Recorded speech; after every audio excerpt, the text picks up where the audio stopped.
Daxili İşlər Nazirliyinin kibercinayətkarlıqla mübarizə baş idarəsindən naməlum şəxsin Bakı Dövlət Universiteti, eləcə də digər ali təhsil müəssisələrinin hüquq fakültəsi tələbələrinin şəkillərini montaj edərək, üzərinə təhqiramiz ifadələr yazdığı və sosial şəbəkələrdə paylaşdığı, silinməsi müqabilində isə pul tələb etdiyi barədə müraciətlər daxil olub. Kiberpolisin həyata keçirdiyi əməliyyat texniki tədbirlər nəticəsində hadisəni törətməkdə şübhəli bilinən 28 yaşlı Fəxri Cəbrailov saxlanılıb.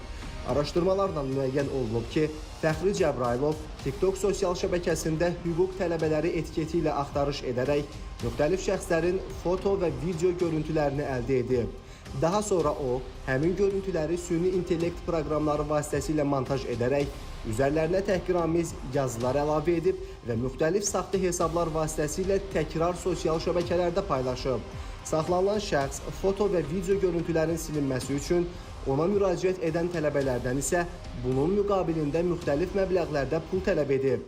TikTok sosial şəbəkəsində Bakı Dövlətin hüquq tələbələrinin foto və videolarını götürürdüm, montaj eləyirdim süni intellektlə, altından layiq ifadələr yazırdım və yeni açdığım səhifələrdə paylaşırdım və həmin foto və videoların silinməsi üçün də həmin şəxslərdən pul istəyirdim.